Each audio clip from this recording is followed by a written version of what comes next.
So, before I start this video is going to be a album review of Xxxtentacion's album 17.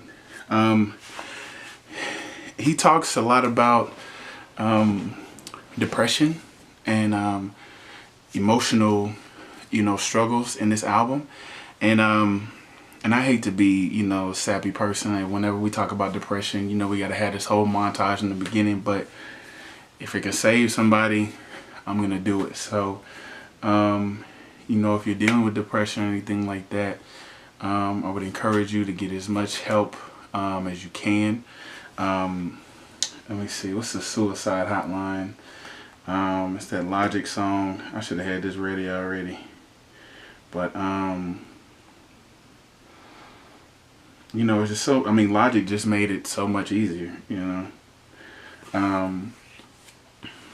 1-800-273-8255 suicide hotline. Yeah, I'll just encourage you guys to get help. As someone who's gone through it and done various things, I've done talk therapy and different things like that. But I will say everybody's different.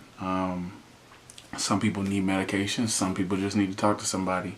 I will say for me personally, my personal message is always open. You can email me at Toure the Great. That's ToureTheGreat @gmail.com. If I'm not at work or recording or working on something else, I'm usually just here watching TV and stuff. So yeah, I want to talk to you guys, want to hear your stories. I can share some of mine. Anything to help somebody else that's struggling. So anyway, you guys hit me up, and I just want to see everybody. I want people to be able to live full and healthy lives, and to be able to if it can't be cured, to at least be able to manage a lot better, to gain coping skills. Anyway, I know my thoughts are kind of jumbled, but you guys get it. Anyway, love you guys. Hit me up, and yeah, peace.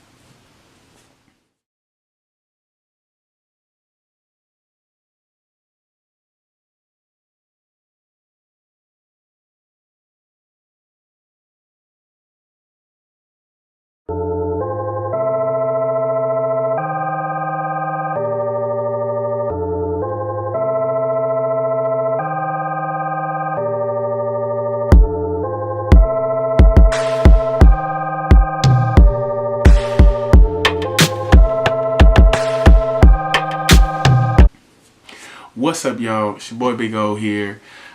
Here with another album review. Y'all already know what it is. Today we're here to talk about my boy Xxxtentacion's debut album 17. Now, I'm just gonna pretty much state the obvious. If you listen to any of X's music previously, you'll know that he is kind of best known for like fusing, like death metal, rock, and that's the best way I can kind of describe it. It's like just death metal, like hardcore rock with hip hop, and it's created a very interesting genre. It's created a lot of buzz. He's been able to build up a core fan base very quickly. And he really has some diehard fans already so early in his career.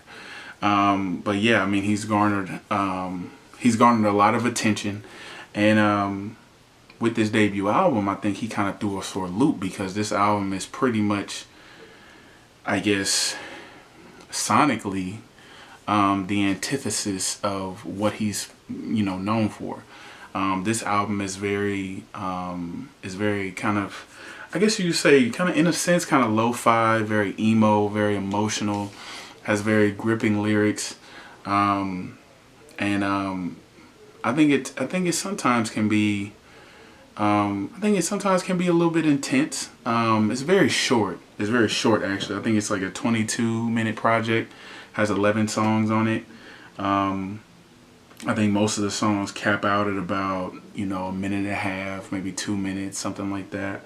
I can say that I pretty much like every song on this project. I'd say my favorites would probably be Jocelyn Flores, Everybody Dies in Their Nightmares, and Fuck Love. But I actually agree with the rest of iTunes on this one. I'm pretty much just kind of getting into the track listing. You know, you have, for one, the explanation where he pretty much just kind of gives you a premise to the whole album. He says you are literally, he says, I cannot stress this enough, really stepping into my mind when you listen to this. Which makes a lot of sense when you start to listen to it. There's a lot of repetition. There's a lot of deep emotion. There's, you know, a lot of soft lyrics. There's a lot of hard lyrics. There's a lot of, you know, just kind of all over the place, you know, when you think about being in somebody else's mind. But then track number 2 is Jocelyn Flores. I don't know, it was crazy. It was like when I first started listening to it, and it was named after a girl, I was like, man, this girl killed herself, didn't she? And in fact, she did. This was I wouldn't say friend, because I think he's made it pretty clear that they didn't know each other. You know, I think maybe they were like getting to know each other or kind of on their way to a friendship. Her and X pretty much. And I think pretty much the story goes that, you know, they were hanging out. They were somewhere for a photo shoot, I guess somewhere out of town, because they had hotels. And she ended up committing suicide, I think, in his hotel room, and I think he was somewhere else asleep or something like that. I mean, that story kind of, you know, I mean, not the story, but that whole event kind of, you know, hit him pretty hard, which makes a lot of sense. I mean, I would probably do that for anybody. And so he pretty much just wrote this song about it and just how it, you know, affected him. And I mean, it's pretty much, I mean, it's my favorite song on the whole album. So you have the content that's gripping, but then you also have the kind of the sound of it. Like, I'll play you a little bit of it here. I know you're so well, so well.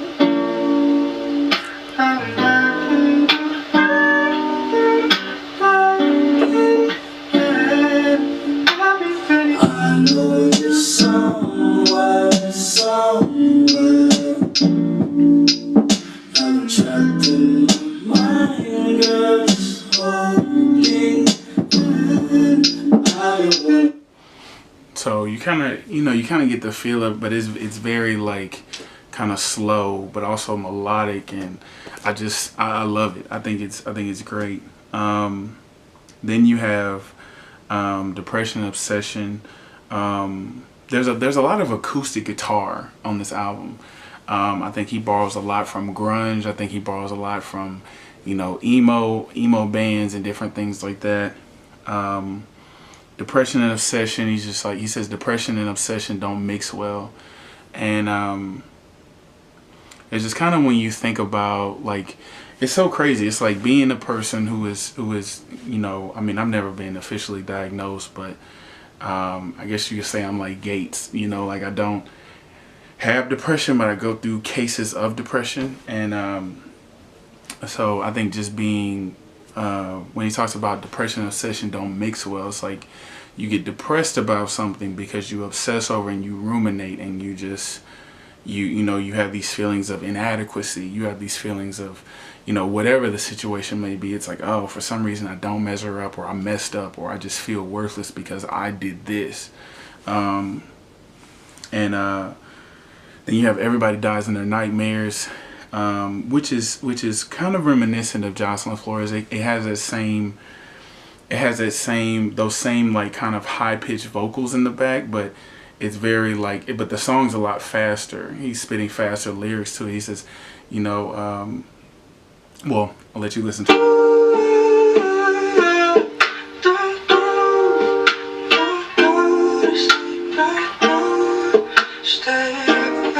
Tell the feeling like I'm trapped in my damn mind. Tell the feeling like I'm rapping a damn lie. Tell the feeling like my life is a damn game. Nigga really wanna die in the nighttime. Only time I feel pain when I'm feeling love. That's why I tell it on my face that I'm damn numb. Only time you on my mind when I'm all alone. That's why I'm never really alone in the nighttime. Change hoes like clothes, I can get attached. Cause these hoes five starters like lit matches. I've been feeling really lost, looking all attachments. I don't really go outside cause I hate traffic. And so it's just like, you know, he's like, nigga really want to die in the nighttime. Makes me think about, you know, times that I've been in my bed and just kind of like, just feeling shit and just thinking, and, you know, and just not able to sleep. And just having those feelings of like, man, like I just don't want to be here anymore. Just different things like that. So then you have revenge. I mean, which is pretty much self-explanatory. I mean, he talks about kind of the people. He kind of briefly talks about like the people that have done him wrong and different things like that. And he's just like, you know, if I could, wait, hold on, let me get some of these lyrics for you. He said, I dug two graves for us, my dear. I can't pretend that I was perfect, leaving you in fear. Oh man, what a world of things I hear. If I could act on my revenge, then oh, would I? Some kill, some steal, some break your heart. And you thought that I would let it go and let you walk. Broken hearts break bones, so break up fast. And I don't want to let it go, so in my grave I'll rot. And so, he kind of plays off the old proverb. It's like, anybody who seeks to get revenge must, you know, should dig two graves, you know, because it's like, you know, it's like, even though you're going to get revenge on the person, it's like you're pretty much taking away from your life and destroying your life in order to destroy somebody else's. And,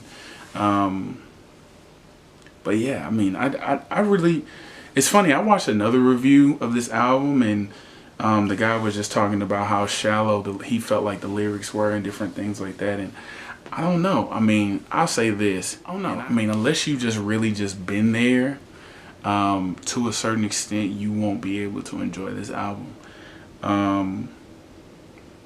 But I don't know. I think that he's really showing emotion. I think that he's really bearing his soul, in a sense on this. I mean, you have songs like then he has songs like Save Me, where he's just pretty much just talking about being lonely. He has a song called Fuck Love with Trippie Redd. That's pretty much just, he's just kind of like pleading with this girl to stay, you know, to not leave him. And you have Carry On, Orlando, Ayala, in which in Carry On he talks about just having this pain in his heart but still having to carry on. And I definitely resonate with that one, because I was like, you know what, no matter how bad I feel, I was like, I can't let this depression kind of take me out. And so I just have to continue to carry on, even as painful as it is. Then Orlando, he kind of talks about his arrest in Orlando, because I mean, X is currently awaiting trial for a domestic violence case against his pregnant girlfriend, where he allegedly, you know, attacked her, and I think it was, you know, over. I know that there were also rumors of her like messing with one of his friends while, you know, he was in jail and all this other stuff. And I mean, none of it is, you know, being confirmed true. You know, I wasn't there, but he's kind of talking about some of these things that he's been going through, and just kind of his breakup with his late girlfriend. Overall, I think that this record hits on a lot of deep points. I think that this record sounds like absolutely nothing else that's out. I think that it is innovative in a sense. I think it's kind of a rehash on, and I mean, there's a lot of artists that are doing this. You know, you have artists like Lil Peep, Lil Uzi Vert, Lil Pump, Trippie Redd, and it's funny. I mean, I know a lot of these names are funny, but I would challenge you guys. I think if you guys really listen to some of these artists, you would see, you would really hear some deep stuff. Like, everybody jams out to XO Tour Life by Lil Uzi Vert, but when you actually break down the lyrics, like, that shit is depressing. And I think it's so crazy. Like, the genius of Lil Uzi Vert is for him to be able to put depressing lyrics into a song that you can't help but bop to. But I think that X is doing something here, and I'm really looking forward to his next project. The only thing I will say, and the reason why I have to rate this album, I'll probably say a 6 out of 10. Actually, you know what? I'll give it a 7. I'll give it a 7. But it's just because the album is so short, and it's just like, some of the songs are so short, sometimes it's just hard to be able to, you know, really, you know, get the full hash of a whole idea, you know, in a minute and 30 seconds, you know. I don't know. It's like the songs, like you play them, the songs play and they kind of end, and it's just like, you know, it's like you play the whole album and before you know it, it's just over, and it's just like, okay, you know, it just kind of wishing it, you kind of wish it was longer, but I think it's good because it leaves you wanting more, and I think that's a good thing for any entertainer, is it just leaves you wanting more. But yeah, I say this album is definitely a 7 out of 10. I think X is definitely an artist to watch, especially being able to switch up his whole style on his debut album, and you have all of his stuff on SoundCloud that just sounds so different. Anyway, so yeah. Lastly, I want to talk about his new video that he put out for Look at Me. It's very controversial. I know that there are some people that are very outraged by this video, because at one point he actually depicts himself hanging, you know, a small white child. I mean, I'll probably say the boy couldn't have been more than 8 or 9 years old. It's crazy. It kind of starts off, it's like the video starts off, it's the regular song Look at Me, and he's having fun in the classroom doing all kinds of random stupid stuff. He slaps a teacher with a dildo and all this other crap. And so it's like, okay, this makes sense. Like, this is X, you know, his wild self, and, you know, out there. And so, but then the video eventually skips, and it skips to clips of news reports and different things that happen with the recent, you know, shootings. Philando Castile being an unarmed black man being killed by a cop.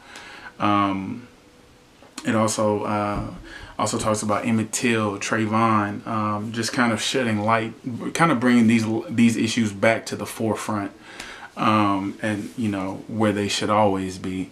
And he kind of adds his own imagery. Like, I think there's one point where, and I think he shot this himself, where you see, it's like it shows, okay, actual footage of the cop shooting at Philando Castile, and then it cuts to another scene of, it's like somebody's like holding a gun and pointing it into a car and shooting. And so kind of like adding emphasis to the scenes, which makes for some pretty crazy imagery. And then eventually it just goes, and, you know, it's silent, and then he walks, a black boy and a white boy, up on this stage in like this auditorium, and there's a noose in between them. And then he's talking to both of them. He talks to the white kid and kind of points up and stuff, and He eventually puts the noose around the white boy's neck and goes to the other side of the stage. You see him pulling the string, and you see the white boy just go straight up. You see his feet kick.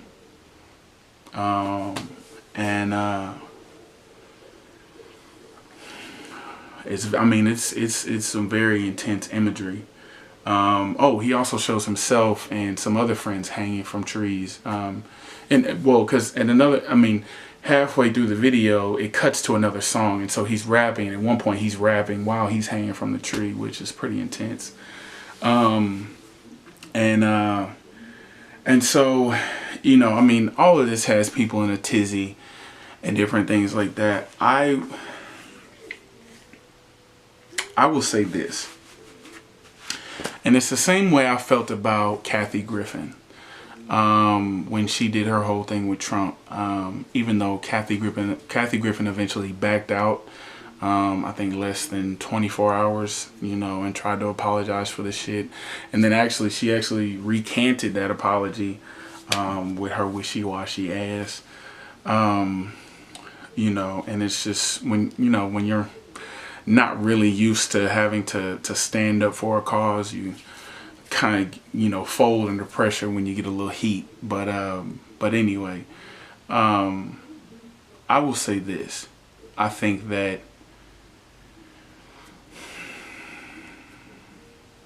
as a black person, knowing the history of my people in this country, I have been desensitized to all kinds of violence. I have had to hear the history of 3 little black girls killed in a church bombing in Alabama. Hoses, videos of people getting hit with hoses, videos of people getting bit by dogs, images of people being hung from trees with white people standing around, images of people being hung from trees and then burned alive, images of people being castrated. I've read actual depictions from slaves in like South Carolina, and they just talk about being tarred and feathered, being poked and prodded, being stabbed, and I mean just being beat to a pulp. And I have been desensitized to this kind of imagery ever since I was really able to learn and comprehend the history of my people. And so I'm sorry, it doesn't really faze me. Is it right or wrong? My thing is that it's a depiction. It didn't really happen. But I don't know. It's like maybe sometimes I think maybe it's gotten to this point where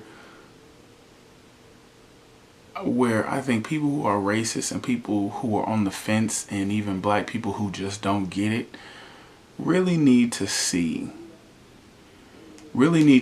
some shock value type shit, you know, because we don't get to see it, because at one point he talks, because at the end X kind of reads about Philando Castile, he reads about exactly what happened to what happened to Emmett Till, and how he was castrated, how he was tied to this big ass wheel and thrown in the ocean and all this other shit.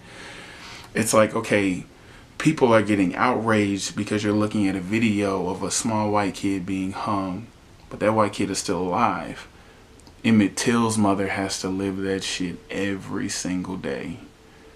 And so my thing is that I'm not saying everybody should just go out and start making videos where we're hanging white kids, but you know what? I don't really feel mad about it, because my thing is that as a black person, as a black man, I've had to live with this imagery all my life.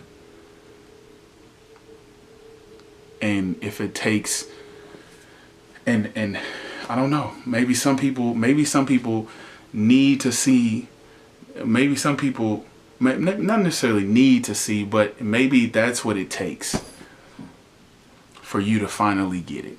That Emmett Till was a 13-year-old kid.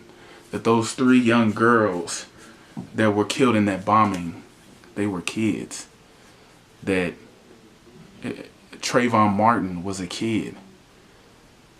Like, my thing is and I will say this, for the people who are outraged by the video, were you outraged by Trayvon? Were you outraged when you read about Emmett Till? Were you outraged when you read about Philando Castile? Or when you saw the video? Were you outraged by Eric Garner? I mean, there's so many. Were you outraged by Sean Bell? Were you outraged by Sandra Bland? Were you outraged by Freddie Gray?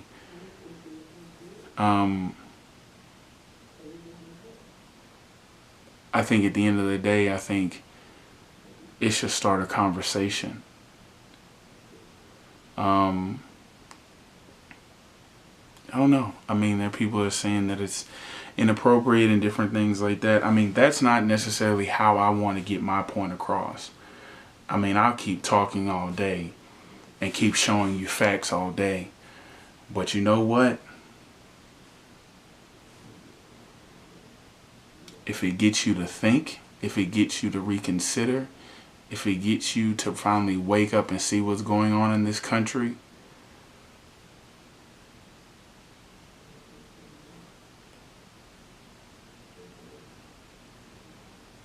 art is art. And whoever that little boy's parents are, I'm pretty sure they agreed to let him do the video for a reason. So, let me know how y'all feel in the comments. I'm always open to discussion. And, you know, minds change. But those are just my initial thoughts. Thank you. Like, subscribe, share. I appreciate you guys for fucking with your boy. More reviews coming soon. I'm sorry that I've been gone for a little bit.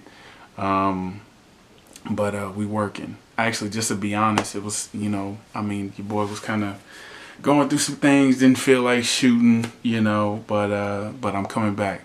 And I got a lot more reviews to do. So anyway, I love y'all. Keep sharing this with your friends. Subscribe. I appreciate it. Thank you.